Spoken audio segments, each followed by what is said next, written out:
नमस्कार दोस्तों, हमारी आज की कहानी का नाम है थप्पड़। माँ ओ माँ कहाँ चली गई? ज़रूर बाबूजी की डायरी लेकर बैठी होंगी। मैं भी कितना बुद्धू हूँ। छुट्टी का दिन था, माँ के साथ बैठता, पर नहीं, सो गया। साल भर हो गया बाबूजी को गए हुए, और माँ ने न जाने उस डायरी को कितनी बार पढ़ चुकी हैं। फिर भी उसे सीने से लगाए रखती हैं, मानो उसमें बाबूजी के होने का एहसास मिलता है। अरे माँ, आप बाहर से आ रही हैं, और ये क्या? आप तो ऊपर से नीचे तक पसीने से भीग गई हैं। इस चिलचिलाती लू वाली दोपहरी में बाहर निकलने की ज़रूरत क्या थी? आइए, आप यहाँ बैठिए। विनोद अपनी माँ आशा जी से कहता है। आशा जी के मुंह से आवाज़ नहीं निकल रही थी। उन्होंने एक पॉलीथीन विनोद को देते हुए कहा, बेटा, बहू से कह दो मैं नींबू ले आई हूँ। मेरे लाल, मुझे पानी पिला दे, वरना ऐसा ना हो कि तेरी माँ के प्राण निकल जाएं। कहते कहते आशा जी की सांस उखड़ने लगी। विनोद भाग कर गया और एक गिलास पानी लेकर माँ को पिलाया। तब जाकर उन्हें सांस में सांस आई। विनोद बोला, क्या ज़रूरत थी इतनी धूप में नींबू और पुदीना लाने की? और क्या आपको पारुल ने कहा था ये नींबू और पुदीना लाने के लिए? रुकिए, मैं अभी पूछता हूँ। इतना कहकर विनोद जोर जोर से चिल्लाया, पारुल कहाँ हो, बाहर आओ। विनोद बहुत शांत स्वभाव का व्यक्ति था। उसकी तेज आवाज़ सुनकर पारुल अपने कमरे से भागी भागी आई। आशा जी की हालत देखकर वो सब समझ गई और बोली, अरे मम्मी जी, मैंने आपसे कहा था कि जब विनोद जागेंगे तो नींबू ले आएंगे, पर आप मेरी एक बात नहीं सुनती हैं। अरे बिना नींबू पानी के भी एक दिन रहा जा सकता है। हाँ विनोद, बोलिए, आप क्यों बुला रहे थे? विनोद बोला, क्या तुमने ये नींबू और पुदीना नहीं मंगवाया?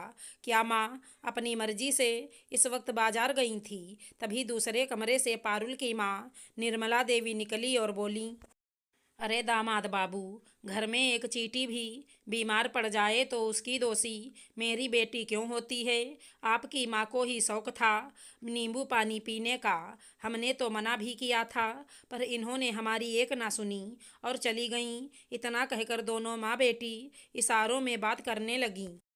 विनोद ने बड़े प्यार से आशा जी को समझाया, माँ, नींबू पानी पीने की इतनी भी क्या ज़रूरत थी? अगर आपको तलब थी तो शाम तक रुक जाती, मैं ले आता।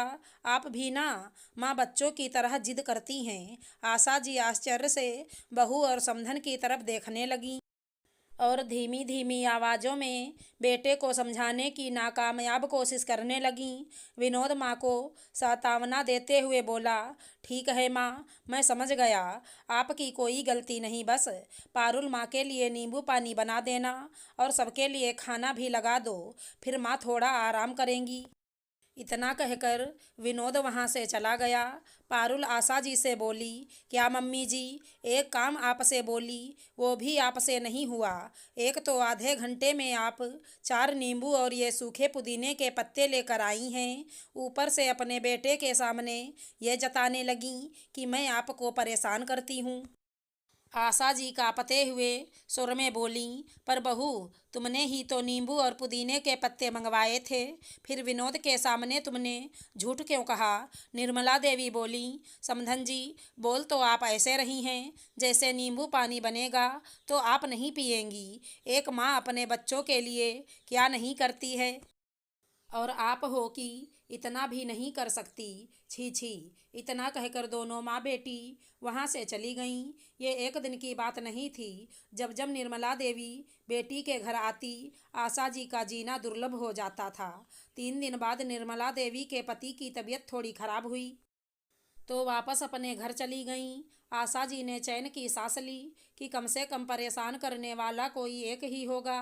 वक्त बीता। जो बहू पति के सामने उसकी माँ की इज्जत करते नहीं थकती थी, पति के जाते ही उस माँ की इज्जत उतारने में संकोच भी नहीं करती थी। एक दिन पारुल की काम वाली चंदा बोली, भाभी, मेरे भतीजे का मुंडन है, हो सकता है कुछ रोज मैं नहीं आऊँगी। पारुल बोली, ये क्या कह रही हो? घर के काम कौन करेगा?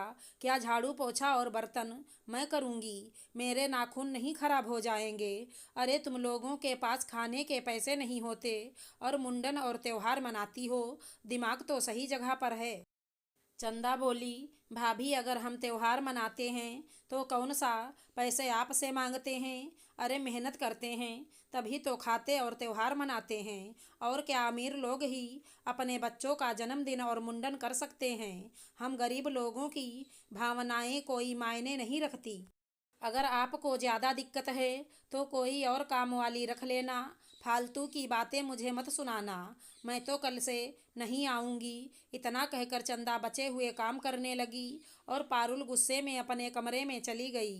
आशा जी ने उन दोनों की सारी बातें सुनी और एक गिलास ठंडा पानी चंदा को देते हुए बोली, चंदा बहुत थक गई होगी, इसे पी ले बेटा। चंदा बोली, अम्मा जी, एक आप ही हैं इस घर में जो गरीब को भी इंसान समझती हैं। आपको देखकर मैं आती हूँ, वरना इस घर में काम करने का बिल्कुल जी नहीं करता। आशा जी बोली, बेटा तुमसे एक विनती करूँगी, जितनी जल्दी हो सके अपने भतीजे का मुंडन निपटा कर आ जाना, वरना जानती हो घर के सारे काम मुझे करने पड़ेंगे। बहू अपनी सास का सोचती नहीं है। तुम अगर मुझे अपनी माँ समान समझती हो, जल्दी आने की कोशिश करना। इतना कहकर आशा जी अपने आंसुओं को पोंछने लगीं।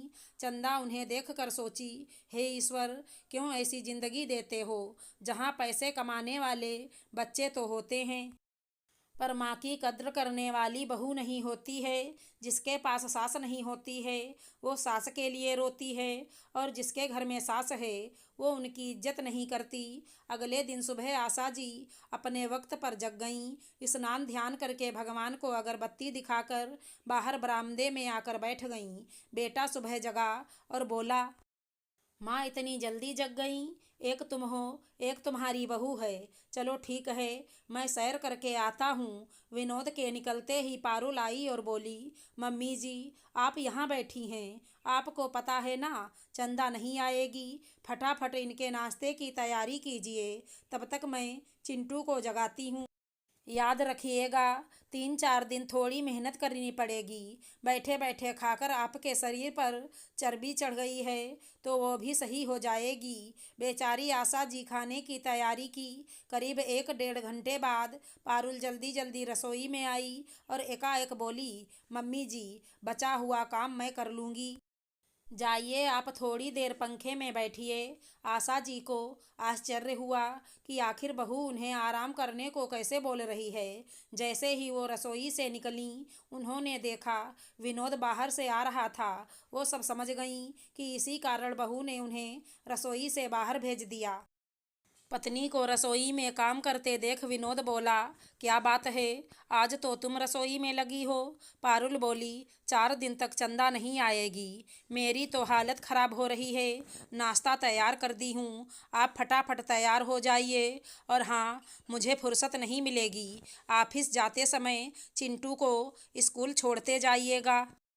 2 दिन तक छुपन छुपाई वाला खेल चलता रहा, पर सच्चाई कब तक छुपी रहेगी? एक ना एक दिन वो बाहर आ ही जाती है। पारुल ने अपनी कुछ सहेलियों को अपने घर चाय नाश्ते के लिए बुलाया और आशा जी से बोली, मम्मी जी, पनीर के पकोड़े, चाय और थोड़ा हलवा बना दीजिए, और थोड़ा ज़्यादा बनाइएगा ताकि रात में ये भी आकर खा लेंगे। आशा जी बोली, बहू मेरी तबीयत ठीक नहीं लग रही है, मैं नहीं कर पाऊँगी। 2 दिन बाद चंदा आ जाए तब तुम अपनी सहेलियों को बुला लेना। पारुल ने कहा, मम्मी जी, ये कैसी बातें कर रही हैं, मैं सबको न्योता दे चुकी हूँ। और आपको पता है उनमें से एक आपके बेटे के बॉस की पत्नी है। अगर वो नाराज़ हो गई तो आपके बेटे को नौकरी से निकलवा देंगी। ये बात सुनते ही आशा जी चौकन्ना हो गईं और बोली, ठीक है बहू, मैं कर दूंगी, पर पता नहीं मेरी तबीयत ठीक नहीं लग रही है।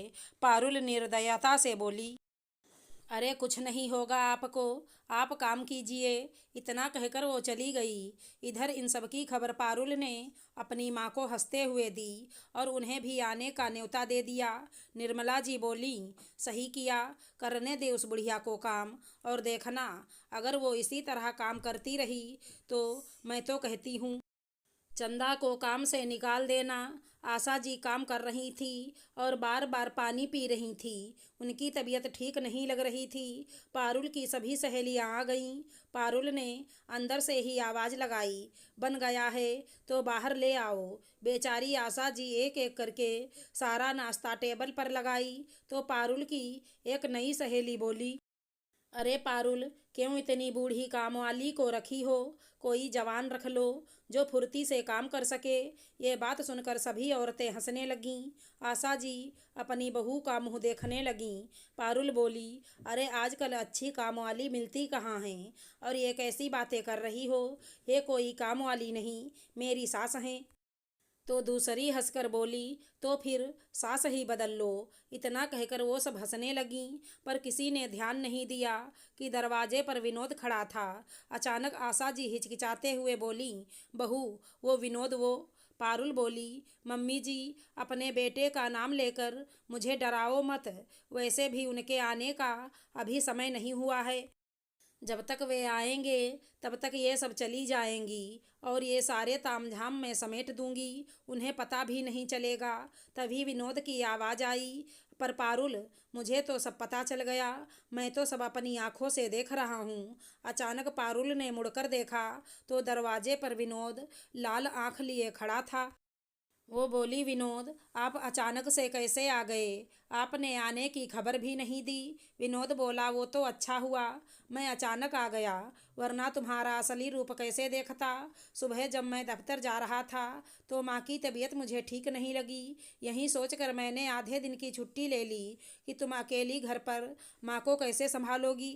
पर यहाँ तो कुछ और चल रहा है। तभी पीछे से निर्मला देवी, जो कि उसी शहर में रहती थी, वो बोलते हुए अंदर आईं, अरे क्या क्या बनाया तुम्हारी सास ने? और किटी पार्टी ख़त्म तो नहीं हो गई? पारुल ने माँ को आंखें दिखाकर विनोद की तरफ इशारा किया। विनोद बोला, आइए आइए, आपकी ही कमी थी। मेरे घर संसार में आग लगाने में आपने भी कोई कमी नहीं छोड़ी। पारुल विनोद से बोली, आप सबके सामने मेरी माँ से किस तरह बात कर रहे हैं? विनोद ने जोर का थप्पड़ पारुल को लगाया और बोले, तुम सबके सामने मेरी माँ को नौकरानी साबित कर सकती हो और मैं तुम्हारी माँ को कुछ कह भी नहीं सकता। इतना कहकर विनोद ने हाथ जोड़कर सभी औरतों से कहा, आप सबसे विनती है, आप अपने अपने घर जाइए और अपने घर को संभालिए। सभी औरतें मुंह बनाकर वहाँ से चली गईं। आशा जी विनोद का हाथ पकड़कर बोली, बेटा, पत्नी पर हाथ नहीं उठाना चाहिए। विनोद रोते हुए अपनी माँ के पैरों में गिर गया और बोला, माँ, मैं जानता हूँ आपने मुझे ऐसे संस्कार नहीं दिए, पर इस औरत ने मुझे ये करने पर मजबूर किया, मुझे माफ़ कर दीजिए। निर्मला देवी बोली, वाह समधन जी, पहले बेटे को भड़काती हो और फिर उसे रोकती हो। विनोद अपनी सास की तरफ लपका और बोला, आप अपना मुंह बंद कीजिए, वरना मैं भूल जाऊंगा कि आप मेरी माँ की उम्र की हैं। अरे अपना घर तो संभाल नहीं सकी, मेरे घर को भी आप बर्बाद कर रही हैं। आप अगर इतनी ही अच्छी होती तो आपका बेटा बहू आपको छोड़कर दूसरे घर में नहीं रहता। अरे कुछ तो शर्म कीजिए। माँ अपनी बेटी का घर बसाती है और आप हैं कि बस उसे उजाड़ने में लगी रहती हैं। अब मैं समझा, मेरी माँ को उस दिन नींबू के लिए भरी दोपहरी में आप दोनों माँ बेटी ने ही भेजा था। माँ मुझे माफ़ कर दो, मैं उस दिन आपकी बातों को समझ ना सका। पारुल बोली, तो क्या सिर्फ बैठकर खाएंगी? 2-4 दिन काम कर लेने से आपकी माँ मर नहीं जाएंगी। विनोद से रहा नहीं गया और उसने दूसरा थप्पड़ जड़ दिया और बोला, जो औरत दूसरे की माँ का दर्द समझ नहीं सकती है, वो अपनी माँ का दर्द भी एक दिन नहीं समझेगी। विनोद अपनी सास से बोला, याद रखिएगा, आपकी ये बेटी इतनी स्वार्थी है कि कल को जब आपको इसकी ज़रूरत पड़ेगी तो ये आपकी सेवा कभी नहीं करेगी। जो अपनी सास से खाना बनवा सकती है, क्या वो अपनी माँ से नहीं करवाएगी? मैं इंतज़ार करूँगा उस दिन का जब आपको ये सब कुछ सहना पड़ेगा। अभी फ़िलहाल आप मेरे घर से जाइए और अगर बेटी के बिना मन ना लगे तो इसे भी ले जाइए। मैं अपनी माँ के साथ रह लूँगा। इतना कहकर विनोद अपनी माँ को लेकर कमरे में चला गया। निर्मला देवी को ना चाहते हुए भी खाली हाथ वापस लौटना पड़ा। 2 दिन बाद चंदा आ गई। उसने घर का सारा काम संभाल लिया और विनोद को पुरानी सारी बातें भी बता दी। अब विनोद हर समय अपनी माँ के लिए चौकन्ना रहता था। वक्त बीता। एक दिन निर्मला देवी बाथरूम में गिर गईं और उनका पैर टूट गया। डॉक्टर ने उन्हें बेड रेस्ट के लिए कहा तो निर्मला देवी ने बेटी को फ़ोन किया कि मैं तो बाथरूम भी नहीं जा पाती हूँ और तुम्हारे पापा से कुछ हो नहीं पाता।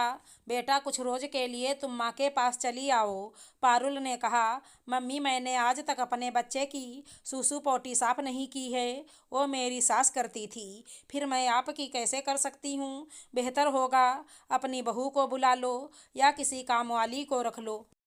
मुझसे उम्मीद मत रखना कि मैं ये सब करूंगी। निर्मला देवी बोली, हे भगवान, सही कहा था दामाद जी ने। तुम बहुत स्वार्थी हो। अरे अभी तक मैं हूँ जो उनकी माँ के खिलाफ तुम्हारा साथ देती रही थी। जो दूसरे की माँ का दर्द ना समझे उसे अपनी माँ का दर्द कैसे समझ में आएगा। याद रखो, जैसा करोगी वैसा ही भरोगी। जैसा मैं भुगत रही हूँ देख लेना, कल को तुम्हारी भी बहू आएगी और तुम्हारे साथ भी यही करेगी। इतना कहकर गुस्से में निर्मला देवी ने फ़ोन रख दिया।